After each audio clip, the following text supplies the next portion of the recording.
నాయకులు కాంగ్రెస్ ముఖ్యమైన కార్యకర్తల సమావేశానికి అధ్యక్షత వహిస్తున్న జిల్లా కాంగ్రెస్ అధ్యక్షుడు మోహన్ రెడ్డి గారు, అలాగే ఈరోజు మన డిక్లేర్ చేసిన మన కాంగ్రెస్ పార్టీ అభ్యర్థి అందరికీ తెలిసిందే, మన పార్టీలోనే వెరీ సీనియర్గా మంత్రిగా, ఎమ్మెల్యేగా, ఎమ్మెల్సీగా ఎన్నో పదవులు చేసిన పెద్దలు జీవన్ రెడ్డి గారు, అలాగే బోధన్ శాసనసభ్యులు, మాజీ మంత్రి, ఈ జిల్లాకి సీనియర్ నాయకుడైన పెద్దలు సుదర్శన్ రెడ్డి గారు, అలాగే మొన్న జరిగిన ఎలక్షన్లో మంచి గ్రాండ్ విజయం సాధించిన పెద్ద మిత్రుడు డాక్టర్ భూపతి రెడ్డి గారు, అలాగే తాయర్ బిన్ హందాన్ గారు, మా జిల్లాకు సీఎం గారికి ధన్యవాదాలు. 5-6 చైర్మన్లు ఇచ్చిండు పాత జిల్లాకు.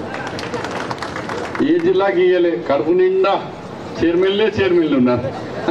దాంట్లో తాయర్ బిన్ హందాన్ గారు, మా అన్వేష్ రెడ్డి గారు, మా సిటీ ప్రెసిడెంట్ కేశవ్ వేణు గారు, మాజీ శాసనసభ్యురాలు మరియు శాసన ఎమ్మెల్సీ గారు కాకుల లలిత గారు, అలాగే మా శాసనసభ్యులు గవర్నమెంట్ విప్ లక్ష్మణ్ గారు, అలాగే కాంటెస్ట్ చేసిన నర్సింగ్ గారు, కొరట్ల నుంచి నర్సారెడ్డి గారు, తర్వాత ఆర్మూర్ కాంటెస్ట్ చేసి మంచి పోటీ ఇచ్చి తక్కువ ఓట్లతో ఓడిపోయిన వినయ్ రెడ్డి గారు, అలాగే బాల్కొండ శాసన సభ్యుడే అనుకోవాలా కానీ తక్కువ మెజారిటీ లాస్ట్లో కబడ్డీ అనే దాంట్లో వెనుకపోయిండు సునీల్ గారు, మరియు ఇక మిత్రులు చాలామంది పేర్లు ఉన్నారు. అలాగే రత్నాకర్ గారు, ఇంకా చాలామంది నేను పేర్లు చెప్పలేకపోతున్నాను, సమయం కూడా లేదు.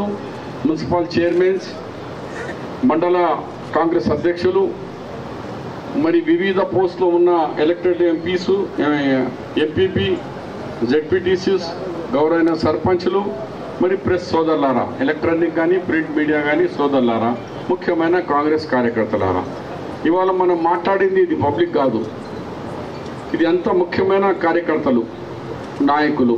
మనం ఇక్కడ మాట్లాడింది మెసేజ్ జనాలు పోవాలా, 7 కాన్స్టిట్యున్సీల మెసేజ్ పోవాలా. ఇవాళ పరిస్థితులు ఏముంది అంటే బీఆర్ఎస్ ఆల్మోస్ట్ ఆల్ ఖాళీ అయిపోతున్నది. ఇక బీఆర్ఎస్ టీఆర్ఎస్ అనేది నామరూపము ఉండడం చాలా కష్టం ఉంది. మనకు ఈ కాన్స్టిట్యున్సీలో మాత్రం ఫైట్ మనకు డైరెక్ట్గా కాంగ్రెస్ వర్సెస్ బీజేపీకి ఉంటుంది. బీజేపీ అభ్యర్థి ఎవరున్నారు? అభ్యర్థి అరవింద్ ఎవడు? అరవింద్ తండ్రి కాంగ్రెస్ పార్టీ, అరవింద్ డిఎన్ఏ కాంగ్రెస్. కానీ 5 సంవత్సరాల్లో కొంతమంది అప్పుడు ఈయన కూడా కాంగ్రెస్ కూడా కాదా, మా సీనన్న కొడుకే కాదా అని కొంచెం తప్పిదారి బట్టి మనం కొంతమంది తెలుసో తెలియక ఓట్లు వేసినాం. మనం ఇది వాస్తవాలు చెప్తున్నా, నేను మీ ముందు వేసినాం.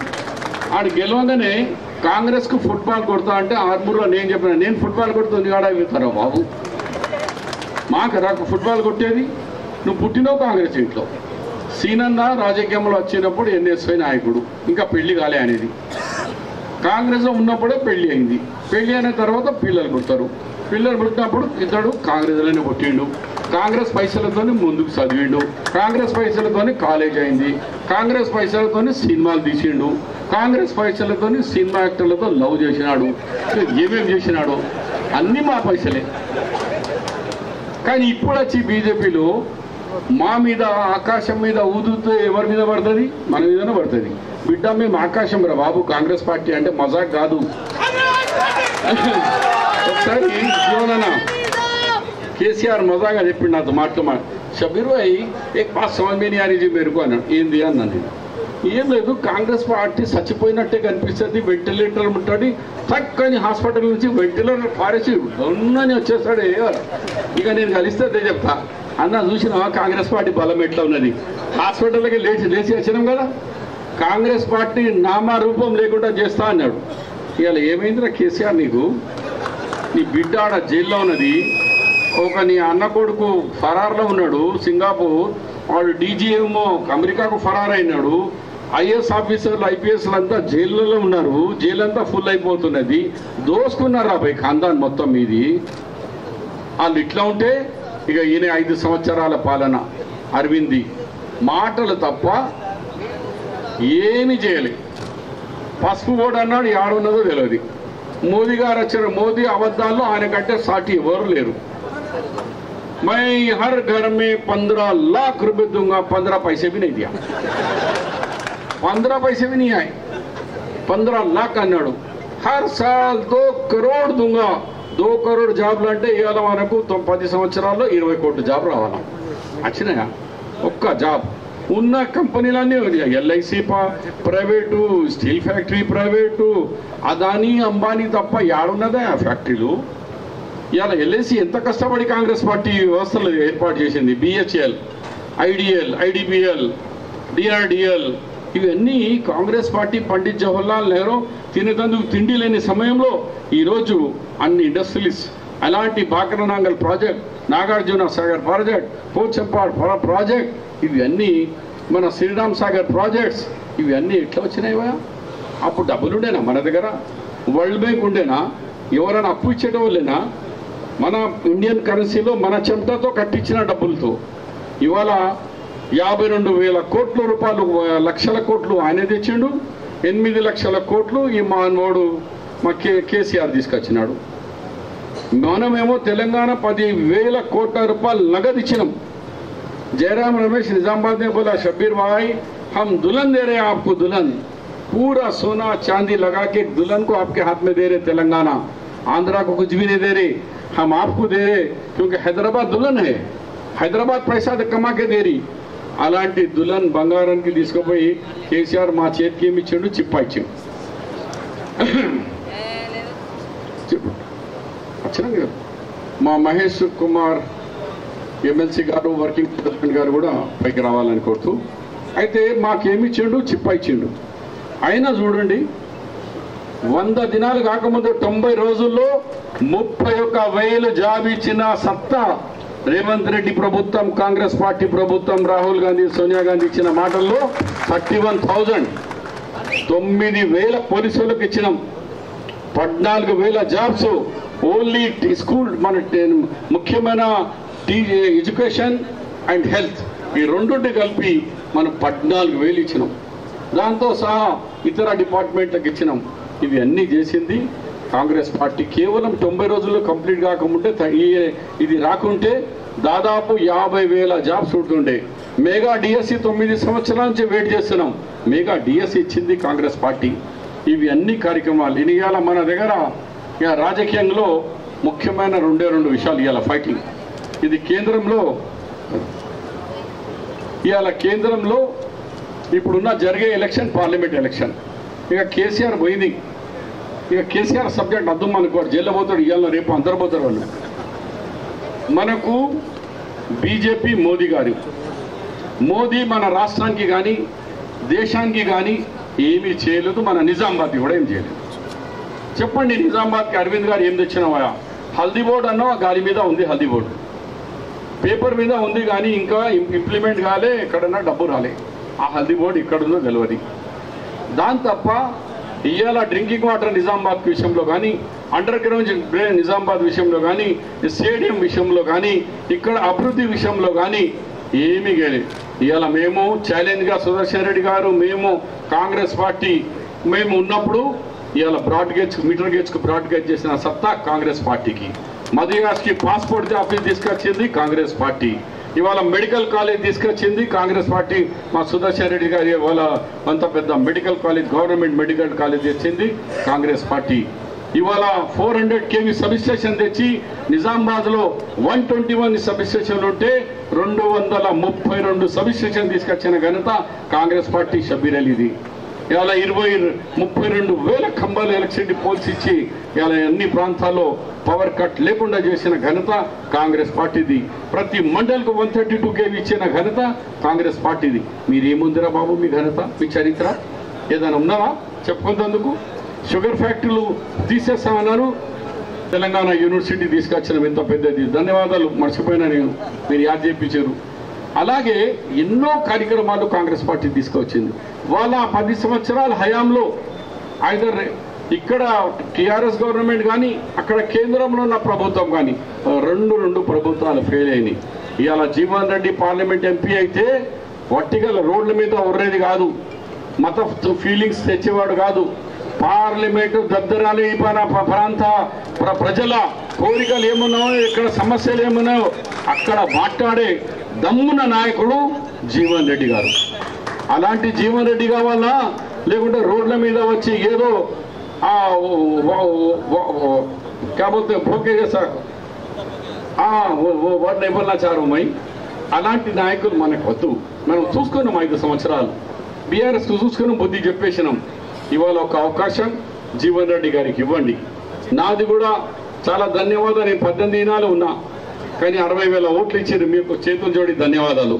కొంచెం ముందు వస్తే ఇంకా కొంచెం అవకాశాలు ఉండే. ఓన్లీ 18 డేస్లో మళ్ళీ 4 డేస్ కామారెడ్డి మధ్యలో మా రేవంత్ రెడ్డి గారికి తిరగాల వచ్చింది. అట్లా అనుకున్నారు.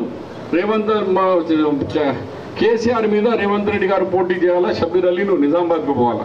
హైకమాండ్ ఆర్డర్ ఇవాళ ఆయన అనుకున్నారా కామారెడ్డి నిజామాబాద్కి ఎంపీకి పోటీ చేస్తానని హైకమాండ్ అన్నది. నువ్వు జగిత్యాల అయినా ఇదే పార్లమెంట్లో, నేను కామారెడ్డి అయినా ఇదే జిల్లా, కానీ మాకు ఆదేశాలు ఇచ్చినా పొమ్మంటే పోవాలా. We are soldiers, Congress party soldiers. ఇవాళ ఆదేశాలు వచ్చినాం. కాబట్టి జీవనన్న, మా సుదర్శన్ రెడ్డి గారి నాయకత్వం మీ అందరం ఉన్నాం. సీనియర్ జూనియర్ ఇప్పుడు మహేష్ వచ్చిన అందరం ఉన్నాము. అందరం కలిసికట్టుగా ఏకీ आवाज, वो आवाज है कांग्रेस पार्टी को जिताओ, जीवन रेड्डी को पार्लियामेंट एमपी बनाओ. आज देश की रक्षा करना है, हमारा संविधान को बचाना है, हमारा कॉन्स्टिट्यूशन खतरे में है. हमारा बाबा साहेब अम्बेडकर जी जो लिखा हुआ कॉन्स्टिट्यूशन है उसको बचाना है, और डेमोक्रेसी को बचाना है, सेकुलरिज्म को बचाना है. ये खतरे में है. आज ये देश के लिए सबसे बड़ा चैलेंज है, और ये चैलेंज सिर्फ कांग्रेस पार्टी अकेली फेस कर सकती है.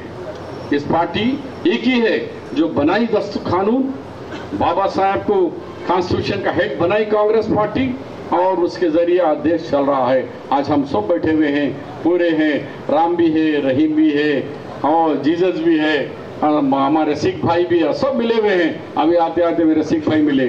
तो మనం అందరం ఇక్కడ ఉన్నామంటే ఇది కాన్స్టిట్యూషన్ ఒక గొప్పతనం. ఇండియన్ కాన్స్టిట్యూషన్, ఈ కాన్స్టిట్యూషన్ ని కాపాడుకునేందుకు आज हम सब एक वादा करके उठेंगे यहाँ से. ये हमारे लिए नहीं है, इस मुल्क को और आगे आने वाले नस्ल को बचाने के लिए हम सब एक होना है, और कांग्रेस को जिताना है, और जीवन रेड्डी को जिताना है. और वहाँ पे देश में कांग्रेस पार्टी राहुल गांधी की सरकार को लाकर इस देश में नौजवानों को जो उम्मीदें हैं, మన యువకులకు ఉద్యోగాలు లేవు, పరేషాన్లో ఉన్నారు. రైతులు ఈ ప్రభుత్వాల్లో నల్ల చట్టాలతో పరేషాన్లో ఉన్నారు. వారందరినీ దేశాన్ని సుఖంగా చేయాలన్న పార్టీ ఏదైనా ఉందంటే అది కాంగ్రెస్ పార్టీ.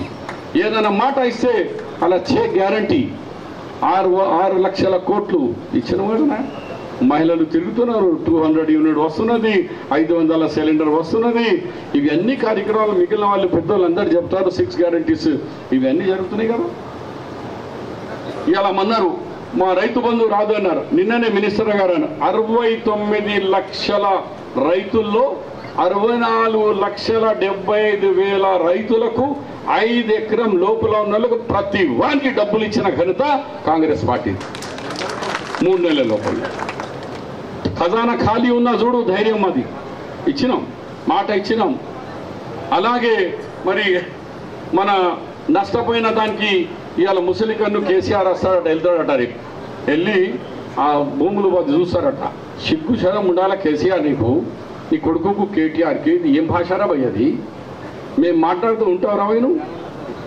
ఇవాళ ఏం మాట్లాడుతున్నావు? ఇవాళ కేసీఆర్ పోయి చూస్తాడట. 9.5 సంవత్సరాల నుంచి ఏం బీకినావు? 6 సార్లు నేషనల్ క్లైమేట్ వచ్చింది. రాళ్ళ వర్షం, తుఫాన్ వచ్చి మన వరిగా కానీ మన మొక్కజొన్న కానీ పంటలు ఎన్నోసార్లు బర్బాద్ అయింది. ఒక్కసారైనా ఇచ్చిండా చెప్పండి? ఒక్కసారైనా వచ్చిండా? మనం కేవలం 3 దినాలకే మనకు 22 తారీఖు వచ్చింది తుఫాన్, 25 తారీఖు అనౌన్స్ చేసినాం. మేము లెక్కలు చేసిన తర్వాత 10,000 చొప్పున ప్రతి ఎకరానికి ఏ పంటలైనా కానీ, అది జొన్న కానీ, మక్క కానీ, వరి కానీ, లేకుంటే మ్యాంగో తోటలు కానీ ఏమున్నా మేము 10,000 చొప్పున ఇస్తామని అన్నాము. అది ఎల్లుండి నుంచి లెక్కలు అయిపోతాయి. 2-3 దినాల్లో మీకు 10,000 చొప్పున మీ ఖాతాల్లో పడతాయని కూడా ఇది కాంగ్రెస్ పార్టీ. మేము ఇయ్యాల పుట్టింది కాదు, 139 ఇయర్స్ అయిపోయింది. 130 దినాలు కాంగ్రెస్ పార్టీ పుట్టి. కేసీఆర్ చెప్పినట్టు ఒక్కొక్కసారి జ్ఞానం వస్తుంది, మేము కొంచెం జ్ఞానంలో పోతాం కానీ మళ్ళీ వెళ్తాం. ఎట్లా తెలంగాణ ఆయక దవాఖాన అయిపోయిందా కాంగ్రెస్ అన్నాడు. దవాఖానగా లేచి కొడితే కేసీఆర్ దవాఖానలో పడ్డాడా పడలేదా? అది కాంగ్రెస్ పార్టీ గొప్పతనం. మాది కాదు, మీ గొప్పతనం. మీరు ఈ పార్టీని నిలబెట్టిన వ్యక్తులు, మీ కార్యకర్తలు, మీ వర్కర్లు, మా నాయకులు, జంపింగ్ నాయకులు అటు ఉంటారు కానీ మీరు అసలు ముక్కలు మీరు. మీ వల్లనే ఇలా కాంగ్రెస్ పార్టీ మళ్ళీ అధికారంలో వచ్చింది. చేతులతోటి మరొకసారి కార్యకర్తలకు ధన్యవాదాలు చెప్పి మరవకండి. కాంగ్రెస్ పార్టీ, కాంగ్రెస్ పార్టీ, మా జీవన్ రెడ్డి, రాహుల్ గాంధీ, సోనియా గాంధీ, రేవంత్ రెడ్డి. ధన్యవాదాలు.